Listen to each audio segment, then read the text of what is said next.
स्वागत है बच्चों आपका इनकी क्लासेस में। और आज हम क्लास 12th में चुंबकीय क्षेत्र में एक टॉपिक पढ़ने जा रहे हैं जिसका नाम है वृत्ताकार कुंडली के केंद्र में चुंबकीय क्षेत्र की तीव्रता।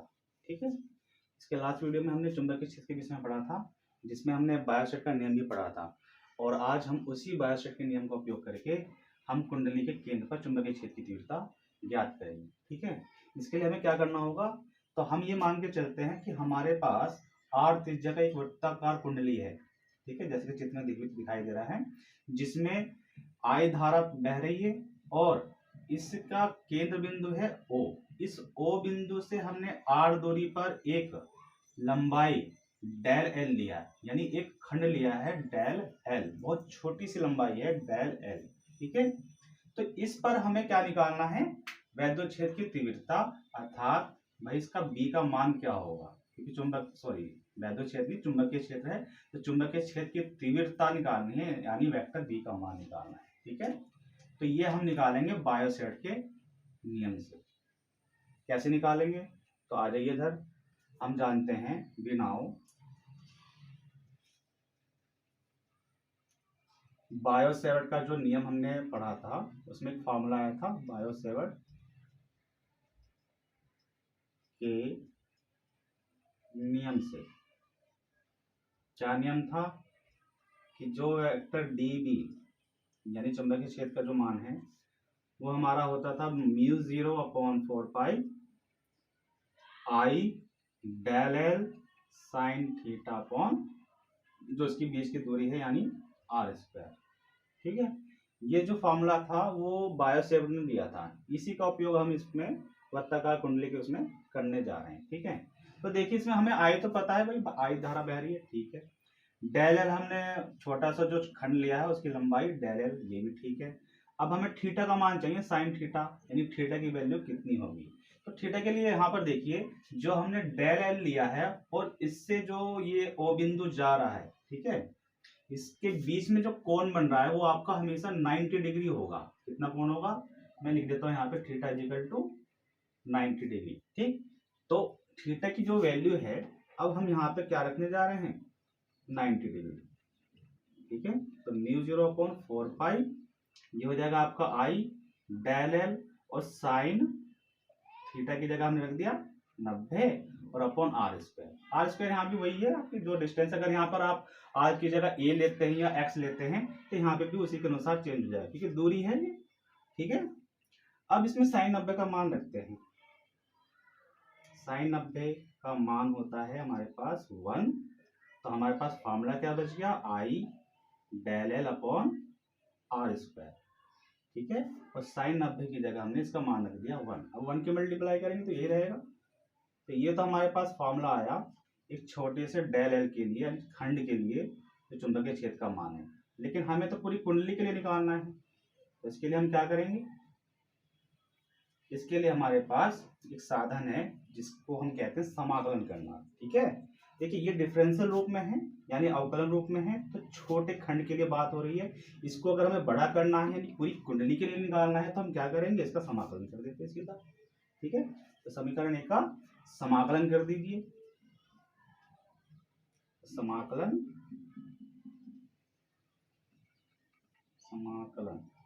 करने पर चलिए समाकलन करते हैं। तो ये जो छोटा बी है, अब ये पूरी कुंडली के निकाल रहे हैं तो ये कैपिटल बी में कन्वर्ट हो जाएगा। बाकी जो कांस्टेंट है इसका तो कोई इफेक्ट नहीं पड़ेगा, ये तो मान आपका फिक्स रहेगा। ठीक, आई भी हमारा कांस्टेंट है और आर स्क्वायर भी हमारा कांस्टेंट हो गया, रह क्या गया, डेल एल। ठीक है, डेल एल, तो इसका मान क्या होगा।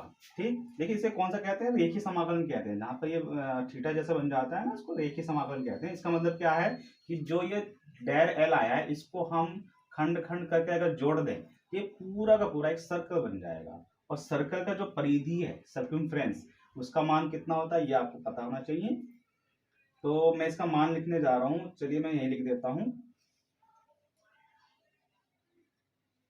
Del L.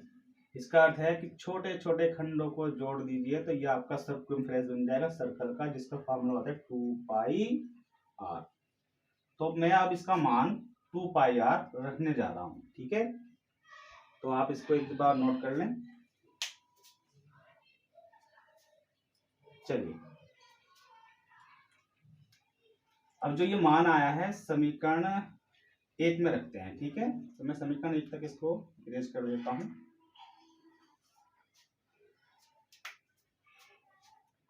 तो समीकरण 1 से तो इसका हम फॉर्मूला बनाने जा रहे हैं। ये जो आया आपका वेक्टर बी, क्या फॉर्मूला था? अच्छा, समीकरण 1 ये है। आप ऐसा करिए, समीकरण इसको ना मानकर एक इसी को समीकरण मान लीजिए, ठीक है। तो चलिए अब इसका मान रखते हैं। वेक्टर बी इक्वल टू क्या आया था हमारे पास? म्यू 0/4 पाई और आई अपॉन आर स्क्वायर, ठीक है। इसका मान हम क्या रखेंगे? 2 पाई आर। तो उसका मान हम 2 पाई आर रख देते हैं। अब देखिए यहाँ पे क्या कैंसिल होता है, पाई से पाई खत्म, 2 से 4 खत्म, 2 दूनी 4 हो जाएगा और एक आर से एक आर खत्म हो गया। तो बचा क्या हमारे पास? म्यू 0/2 पाई तो खत्म हो गया और इधर इधर क्या बचा हमारे पास? आई और बटे में एक आर बच जाएगा, ठीक है। यानी vector B is equal to mu 0/2 into I upon R. ये फाइनल फार्मूला आया हमारा वर्ती कुंडली पर, वर्ती कुंडली के लिए केंद्र पर वैद्युत क्षेत्र की तीव्रता का।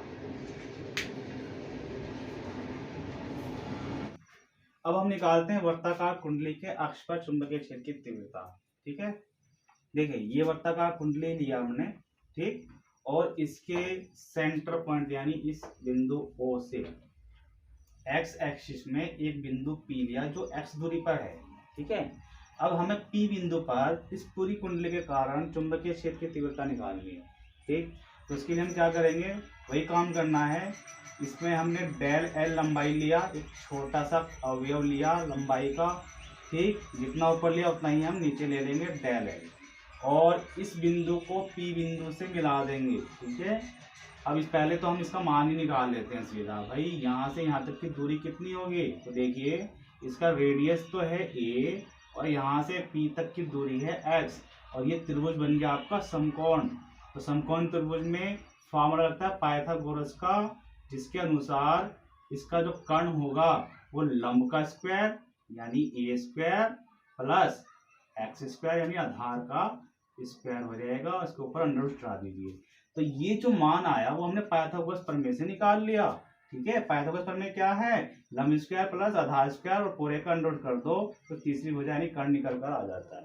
अब ये जितनी दूरी ये आई है उतनी ही दूरी ये भी होगी, क्योंकि सेम है। तो इसको भी हम डायरेक्ट लिख देते हैं a square plus x square, ठीक है। अब हम बात करेंगे P बिंदु पर जो आपका चुंबकीय क्षेत्र उसका मान कितना होगा। तो उसके लिए हम क्या करेंगे? एक स्केल लेंगे और चुंबकीय क्षेत्र की जो डायरेक्शन होती है वो इस लाइन के लंबवत होगी 90 डिग्री पर। तो हम इस लाइन के लंबवत एक इसका चुंबकीय क्षेत्र का वेक्टर अवयव लेने जा रहे हैं, ठीक है, सॉरी, जो कि बिल्कुल 90 डिग्री पर होगा। इसको हमने ले लिया DP, ठीक है। अब हमें क्या करना है? इस P बिंदु को थोड़ा सा और आगे की तरफ एक लाइन ड्रॉ करते हैं जिसको हम x एक्सिस मान लेंगे। ये हमने एक एक्सिस लिया x और x लिया तो फिर y भी लेना होगा। तो y क्या कितने डिग्री पर होता है? 90 डिग्री पर। तो हमने एक 90 डिग्री की रेखा खींच ली, ये और ले लिया हमने y एक्सिस, ठीक है। यानी x और y एक्सिस के बीच में ये वेक्टर आपका dv कोई बन रहा है जिसका मान कोण कितना होगा?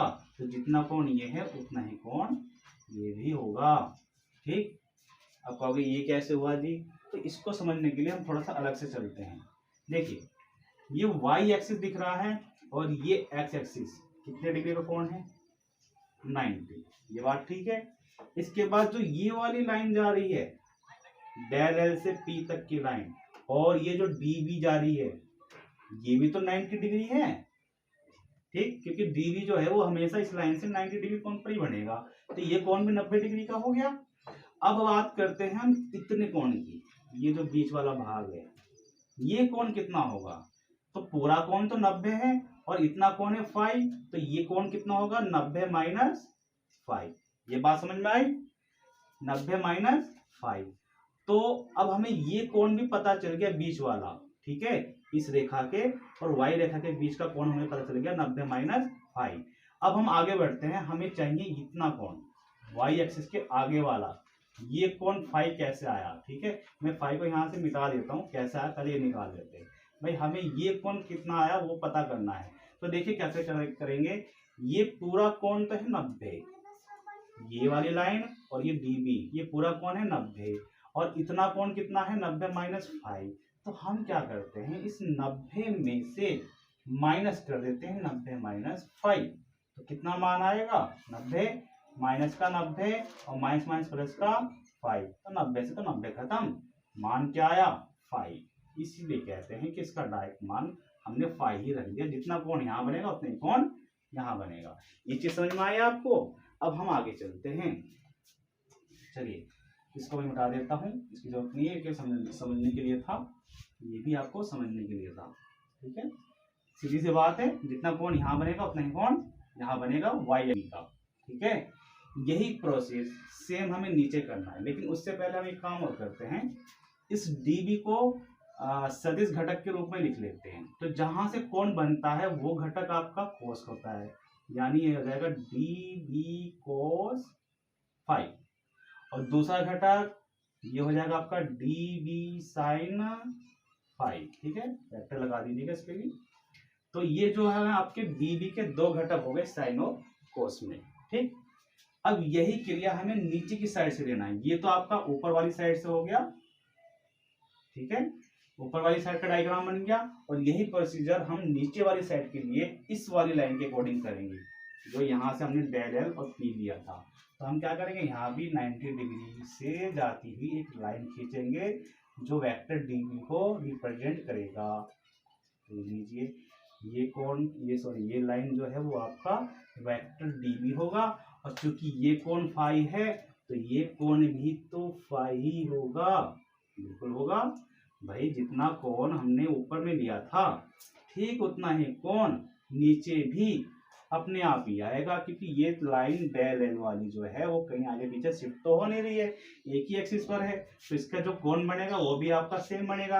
और क्योंकि यहाँ कोण फाई है तो यहाँ कोण भी क्या होगा, फाई। अभी कुछ देर पहले समझाया था कैसे, ठीक है। तो जितना कोण यहाँ फाई है उतना ही कोण यहाँ भी फाई होगा। तो इसको भी आप वेक्टर के रूप में दो घटक में वियोजित कर दीजिए। तो नीचे क्या आ गया, वेक्टर db cos, जहां से कोण बनेगा वो तो cos हो गया, और दूसरी जो लाइन यानी एक लाइन इसी के ऊपर आएगी हमारी फिर से, तो वेक्टर db sin फाई हो जाएगा। भाई इतनी बात समझ में आई, डायग्राम का काम यहाँ कंप्लीट हो जाता है। अब हम चलते हैं बायो-सेवर्ट के नियम पर, ठीक है। तो बायो-सेवर्ट का नियम क्या कहता है, बायो-सेवर्ट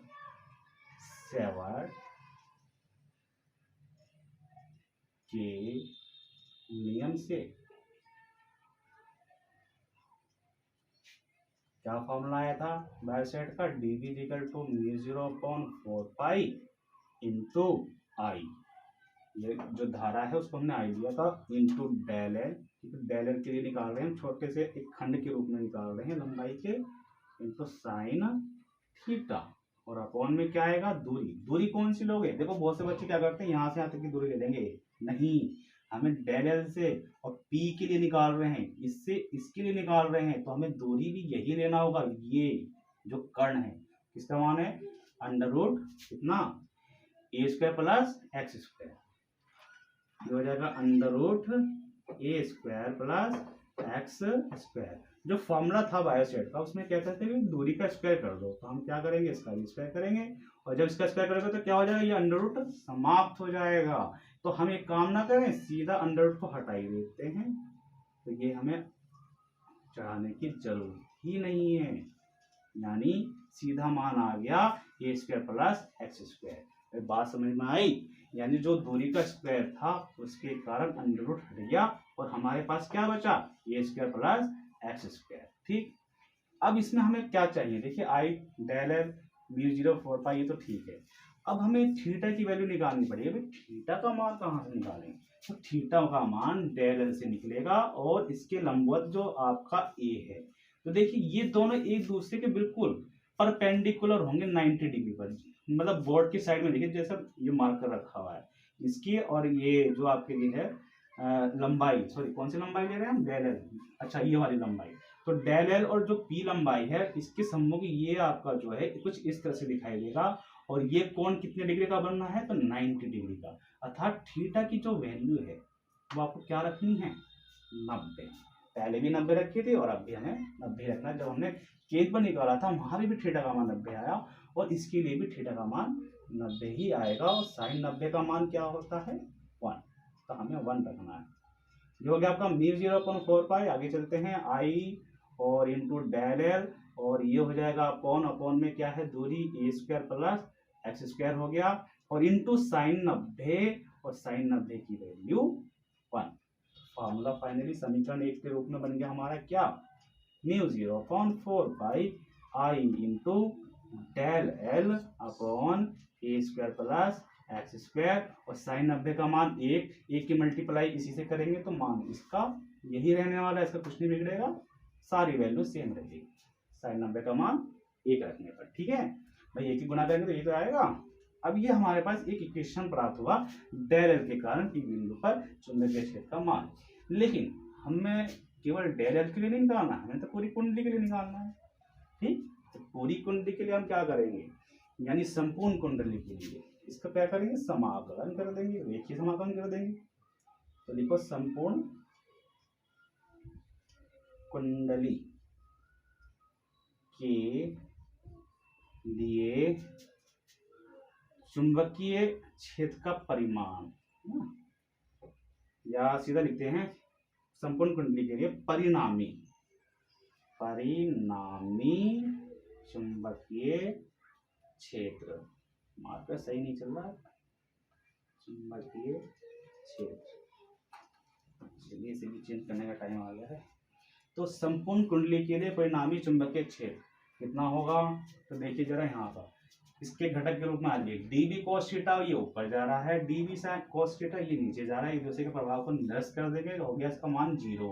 अब रहेगा केवल डीबी साइन फाइव, तो इससे जोड़ मत देना, ठीक, जोड़ेंगे इसलिए नहीं क्योंकि यहाँ पे डेल एल हमने 2 लिया है तो इसलिए 2 आया, अगर आप 3 लेते तो 3 बार आ जाता, 4 लेते तो 4 बार आ जाता। इसका मतलब क्या है कि हमें इसे एक इस तरह से लिखना होगा, जैसे मैं अब यहाँ पर लिखने जा रहा हूँ, वेक्टर b इक्वल टू समाकलन का निशान लगा दो, और ये जो db साइन फाई आया उसको आपको एक ही बार लिखना है।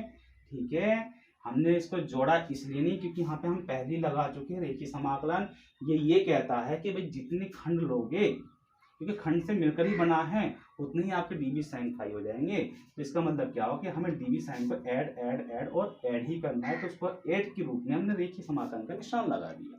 ठीक है, अब हम आगे चलते हैं, मान रखिए इसका जो हमारा डीबी का मान आया था समीकरण 1 से, वो मान हम यहाँ पर रखने जा रहे हैं। तो क्या मान आया था, म्यू 0/4 पाई और इंटू आई, और इसके बाद फिर आया था डेल एल, और इसके बाद बटे में ए स्क्वायर प्लस एक्स स्क्वायर। ठीक है, ये तो पूरा का पूरा मान रख दिया, और गुणा में लगा दीजिए साइन फाई। क्लियर, कुछ नहीं किया, बस केवल हमने मान रख दिया इसकी। अब हमें क्या करना है उसे आप ये देखिए,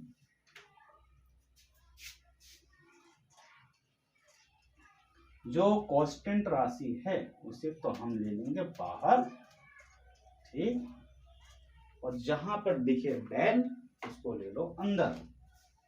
तो vector b is equal to क्या आने वाला है, म्यू 0 कांस्टेंट है बाहर ले लो, म्यू 0/4 पाई, और ये आई भी आपका बाहर आ गया, इसे गुणा में लगा देना निशान, और बटे में क्या है, तो ये हो जाएगा आपका ए स्क्वायर प्लस एक्स स्क्वायर, और इंटू साइन फाई को भी बाहर ले लो, इसका मान हम बाद में देख लेंगे, इससे बाद में निपटा जाएगा। और बचा क्या, तो बचा हमारे पास इंटीग्रेशन का निशान और इंटू डेल एल। ठीक है, अब इसकी वैल्यू जैसे हमने कुंडली के लिए रखा था ठीक उसी तरह से हम यहाँ पर भी रखेंगे। ठीक, अब चूंकि ये जो डेल एल है एक लंबाई का खंड है और इन्हीं खंडों से मिलकर ये आपकी कुंडली बनी है। तो कुंडली किस रूप में बनी है? वृत्ताकार। तो वृत्ताकार बना है तो इसके मतलब क्या है? एक रिंग के शेप में आ गया ना, यानी परिधि बन गया इनका सर्क्यूम्फ्रेंस। तो सर्क्यूम्फ्रेंस क्या होगा बता दो। अगर सबको जोड़ें तो सर्क्यूम्फ्रेंस ही तो निकलेगा। तो सर्क्यूम्फ्रेंस का फार्मूला क्या होता है बच्चों? ये हो जाएगा आपका I/e² था प्लस x²। ठीक है, तो जरा जल्दी से बताइए सर्क्यूम्फ्रेंस। सर्क्यूम्फ्रेंस पहले पीछे भी लिखा था आपने कुंडली में, कितना? 2πr नहीं, यहाँ पे a है तो क्या आएगा? a। बात समझ में आए भाई? इसकी त्रिज्या कितनी है? r नहीं a, तो हमने क्या लिखा? r की जगह a लिखना है। तो अब देखिए क्या होता है, सोल्व करते हैं इसको। वेक्टर b ये हो गया μ0/4π I/a² प्लस x², और इसके बाद जो ये आया आपका 2π × a, इसको यही ना काट दें हम। देखिए पाई से तो पाई हमारा यही साफ हो गया, और 2 × 2 4 हो गया। तो फिर इसको भी सही कर लेते हैं। μ0 के बेटे में क्या आ गया? 2, तो हम यहाँ पे 2 लिख देते हैं I/a² प्लस x², और इनटू में क्या बचा? इनटू में बचा हमारा a, है ना, a और गुणा साइन क्या बचा? फाई, ये बचेगा ना। अब देखो क्या करते हैं, साइन फाई का मान हम इस त्रिभुज से निकालते हैं। साइन फाई बराबर क्या होगा? निकालिए जरा। साइन फाई बराबर यानी साइन थीटा ही हम लो तो लंब बटा कर्ण वाला फॉर्मूला लगाते हो, नहीं लगाते हो भाई? साइन फाई हो या थीटा हो, क्या फॉर्मूला बनेगा? लंब बटा कर्ण। तो लंब क्या है? a, और कर्ण क्या हो गया? √a² plus x²। ये मान उठा के यहाँ रखो, ये मान हम यहाँ रखेंगे तो क्या बनेगा? μ0 2 गुणा में है I/a अपॉन ये हो गया a² प्लस x², और साइन फाई का मान कितना है? तो फिर से a आ गया अपॉन √a² प्लस x²। ठीक है, कर दीजिए बना। ये हो जाएगा वेक्टर b μ0 I/a², और बटे में हो गया 2, और इसको और इसके एक साथ लिख देंगे तो क्या बन जाएगा? ये a² प्लस x² की पावर 3/2। ठीक है, तो ये फाइनली फार्मूला आपके पास अक्ष के लिए चुंबकीय क्षेत्र का मान का आ जाता है। ठीक है, तो इसे एक बार अपने समझ कर बनाना ड्राइंग जो है इसकी। एक बार नहीं बनता, फिर से वीडियो देखकर फिर दोबारा बनाने की कोशिश करना, क्योंकि जब तक डायग्राम नहीं बनेगा आप वैल्यू कहाँ से रखोगे। तो ये बहुत जरूरी है कि डायग्राम आपको क्लियर होना चाहिए। बाकी सब कुछ बायोसेट का नियम लगाया और मैथमेटिक्स है, टोटली मैथमेटिक्स है, कुछ नहीं है इसमें। तो हमारा फार्मूला निकल कर ये आ जाता है। ठीक, ये एक कुंडली के लिए था, ध्यान दीजिए इस पर भी। वृत्ताकार कुंडली की बात चल रही है ना, तो एक कुंडली के लिए मान इतना है। अगर यहाँ पर n कुंडली इस तरह से बनी हो, और तो n कुंडली के लिए क्या करेंगे? n से मल्टीप्लाई कर देंगे। n का मान क्या होगा? 2, तो 2 से 4, तो 4 से 6, तो 6 से मल्टीप्लाई करना है। ठीक है, तो n कुंडली के लिए यहाँ पे केवल गुणा में कैपिटल N बन जाएगा, यानी n क्या? नंबर ऑफ टर्न्स, कुंडली की संख्या समझ लीजिए आप इसको, कुंडली की संख्या का मान n है। ठीक है, तो n कोई बड़ी चीज नहीं है, आप n को मल्टीप्लाई कर सकते हैं। ठीक, इसे नोट कर लें, और कल फिर वीडियो में मिलते हैं। तब तक के लिए धन्यवाद।